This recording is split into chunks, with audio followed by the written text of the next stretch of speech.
Personnel Standards Commission, the Homewood, Mountain Brook, and Vestavia Hills municipalities, and Rocky Ridge Fire Department to provide classroom space and associated facilities for training use scheduled from October 1st, 2022 through August 2nd, 2025. Resolution 685922 authorizes Mayor Brocato or his designee to execute an agreement with Shelby County, Alabama for the remodeling, upgrade, and reconfiguration of Classroom 4 and Classroom 6 at the National Computer Forensics Institute and the Hoover Public Safety Building located in Hoover, Alabama, Shelby County, Alabama. Resolution 686122 authorizes the acceptance of the bid of Bama utility contractors in the amount of $1,561,941 for the Applecross Pump Station Improvements Project, bid number 22-020. Mr. President, I move for the approval of the consent agenda as amended. Second. We have a motion and a second for approval of all items on the consent agenda. All in favor say aye. Aye. Any opposed say nay. The ayes have it, and the motion carries. Item number 21 is resolution number 6862-22. I'm sorry, number 19. Thank you, gentlemen. Resolution number 6860-22. Mr. Corley. This resolution authorizes the acceptance of the bid of Wayne Davis Construction LLC in the amount of $150,787.62 for the Sulphur Springs Culvert Replacement bid number 22-017. Mr. President, I move for approval of resolution number 6860-22. Second. We have a motion and a second for approval. Any comments or questions from the council? Hearing none, any comments or questions from the audience? Yes, sir. You would come up and give us your name and address, please. You're recognized for 3 minutes. Hi, my name is Rob Ballas. I live at 427 Pineway Drive. I'm about 330 feet off of Sulphur Springs and one house away from 407. And there's an 18-inch pipe that enters a dirt ditch at a right angle, right at the downhill side of my property that empties the detention pond from Magnolia Grove. The amount of water and the speed that that water comes out is causing a huge erosion of the open ditch that pipe empties into at a right angle. All that dirt and rock and silt is going to go down past 417 to 407 and into all the new pipe that we're laying. So I'd ask that somebody come out and look at the erosion situation there and see if that's a problem and what we might want to do to stabilize that. So otherwise, we're going to be back in the same boat again. I mean, there's a ton of dirt that comes out of that. Very good. Thank you, sir. Is that something that we could have done? We'll certainly take it under advisement. Thank you. How would I hear? Sir? How would I hear if something's going to happen? Well, we've heard from you. Huh? So it'll be up to our engineers Yep. and those that are overseeing. That's not a council function. I hope you understand. Our job is to hear the resolution, consider it. The mayor and his staff and engineers will be doing the work. So you've been heard. Okay. Thank you for being here. Thank you. Yes, sir. Any other comments or questions from the public? We have a motion and second for approval. All in favor say aye. Aye. Any opposed, nay. The ayes have it, and the motion carries. Now we'll move into the regular agenda, item number 21, a resolution authorizing the mayor to resolution number 6862-22. Mr. Corley. Yes, this resolution authorizes Mayor Brocato or his designee to execute a loan with Bryant Bank for the purchase of fire apparatus. Mr. President, based on conversation with some council members, I would move to continue resolution number 6862-22. Second. Second. We have a motion and 2 seconds to continue item number 21. Any questions or comments from the body? I think one of the questions that came up was the time crunch on that, with it being continued. Yes, sir.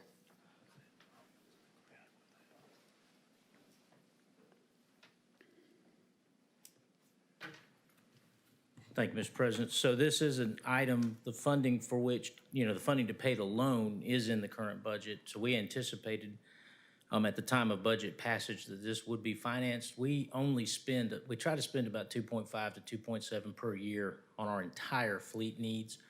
So if we do a pay cash option on these 2 trucks, we won't be able to fulfill any of the other approved fleet needs for this year, which includes vehicles from many different departments.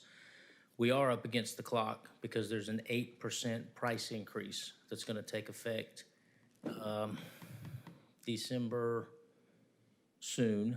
This was the very last agenda we could possibly have this financing package on to avoid the 8% manufacturer's price increase. Really doesn't matter which manufacturer we go with, they're all going up in the 5 to 10% range going into 2023. So maybe a situation where if we need to dialogue, probably want to dialogue right now. If we don't do something tonight, then, and we say we're paying cash for these two, then that's the fleet allocation for FY '23. So we'll have to rescind, and we've already ordered some additional vehicles out of the other funds, is that correct? We issued POs for some other needs. So we'll be in a position of rescinding some of those. And again, I would hearken back to the budget process. This really has been the plan all along. This was discussed during the budget process for capital planning, that we would be financing these two vehicles. These are just clearly astronomical in cost compared to any other fleet need that we have to meet. So when we run up on two pieces of fire apparatus, it's daunting to try to do that along with meeting other fleet needs. I understand, Mr. Rice. I think the question that becomes, what's the finance charge? And when you do the math on what we'll be paying to finance this when the cash may be available, it's a pretty substantial number. We'll take a budget amendment if you want to do it that way. We just can't fit it in the budget. I just want to be clear on that. If we don't act tonight, we're going to see an 8% price increase. If we don't finance it and we try to pay cash out of approved budget, that's our whole fleet budget for this year. So if Ms. Bolt believes that there's cash available for an amendment tonight, if you would approve a budget amendment in this amount, then we can move forward and there would be no financing.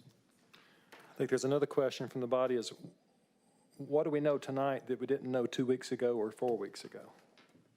So why are we just hearing about it this late in the game? Well, again, this has been the purchasing plan all along for these two vehicles. We just now finalized the bank terms so that we can make this deadline before the price increase. We found out about the price increase after the budget process, and our salesperson advised us that if we didn't make a certain targeted deadline date, we're going to pay 8% more for these trucks, which is not a small amount. It's going to be way more than the financing cost to pay 8% on 2 point whatever the total was. So, I mean, this has been the plan all along and discussed since budget time. Mr. President, can I Yes, sir. make a point? There's nothing that would prevent the city from prepaying that loan, which would reduce any interest or financing charges if a budget amendment was made in the future. And in addition, this resolution simply authorizes the mayor to execute that loan. If another funding mechanism were to present itself, or if there's a way to structure it, for example, like I said, to prepay the loan, then that could still be done. So, And I think that was to Ms. Bolt's point, that we can have this paid off early. This just allows us to go ahead and put our name on a contract to get these trucks in the pipeline because of the protracted delivery time and to avoid that 8% price increase. And she and her staff are working diligently to close out last year. And you remember that we had a substantial amount of additional revenue in the previous fiscal year. We think when 22 is closed out, we'll have another substantial amount. So we could find ourselves by late January, February, in a position where we know that we have cash and we could go ahead and prepay it, as Mr. Corley said, and we'll take that opportunity.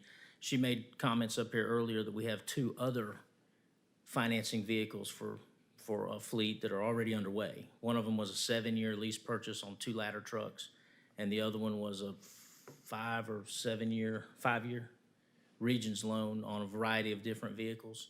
And our recommendation is going to be that we pay those off as well once we get FY '22 closed out and we see the amount of funds that are remaining. Any other questions for Mr. Rice? Yes, Mr. President. I think, Mr. Posey.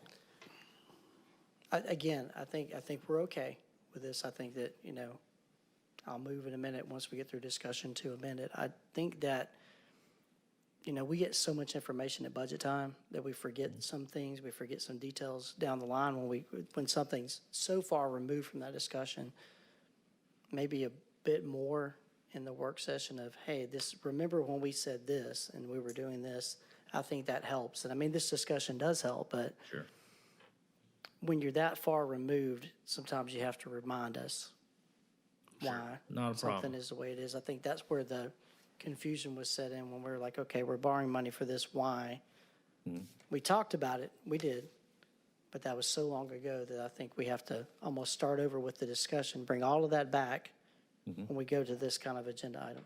That's fair. I think this particular purchase has a lot of moving parts. It's the high dollar cost. It's what that does to our entire fleet acquisition for this fiscal year. Sure. It's the price increase. It's the opportunity to do a favorable bank loan and then probably pay it off very early. And the fact that when, again, and we don't want to make big promises, but the indications are that when the closeout is complete and we know exactly where we finished FY '22, there will be another substantial amount of additional revenue that's available in the general fund. So, on my own comment, so it may be good, and I don't want to get too far in the weeds, so we got to find a middle ground. But the fleet schedule, what concerned me the most is the 30-month time period that was just mentioned. What does that look like for SUVs, police vehicles? What is that It's been lead more in the time? nature of 10 to 12 months on passenger vehicles. So we're talking about a year for that. So what does that fleet schedule look like for us in the next 3 years? Because we're heavy maintenance charges. If we're out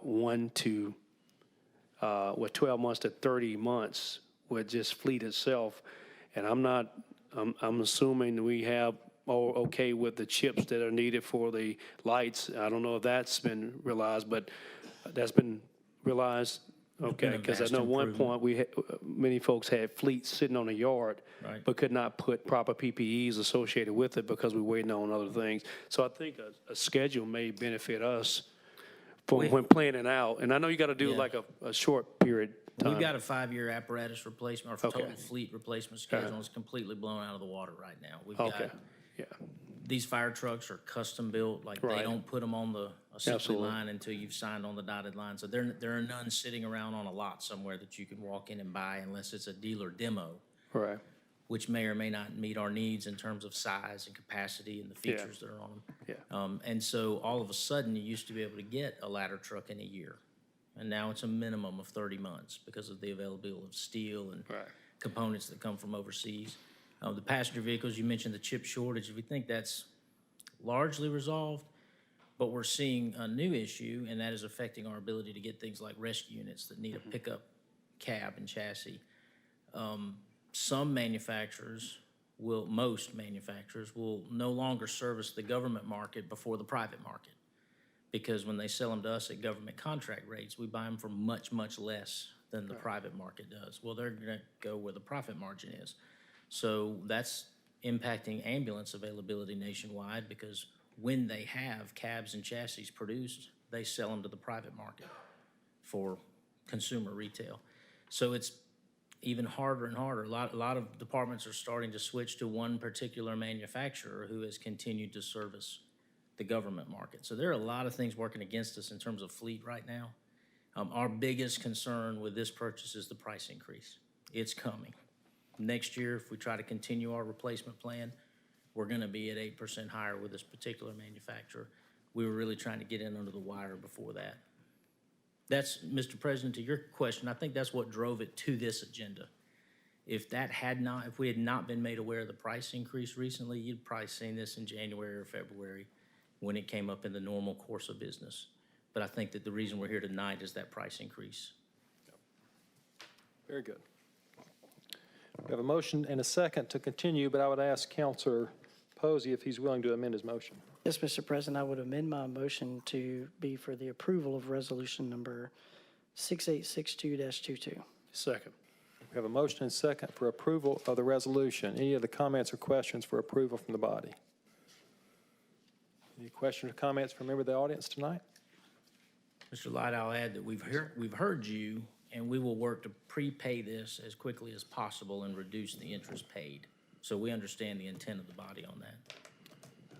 Very good. And I have heard myself, and I take the sole blame for this. I think we learned tonight why we do not do work sessions prior to the council meeting. So staff, mark your calendars for every Thursday for the next 4 years.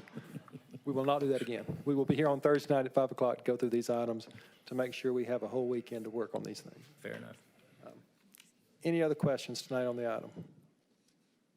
Hearing and seeing none, all in favor say aye. Aye. Any opposed, nay.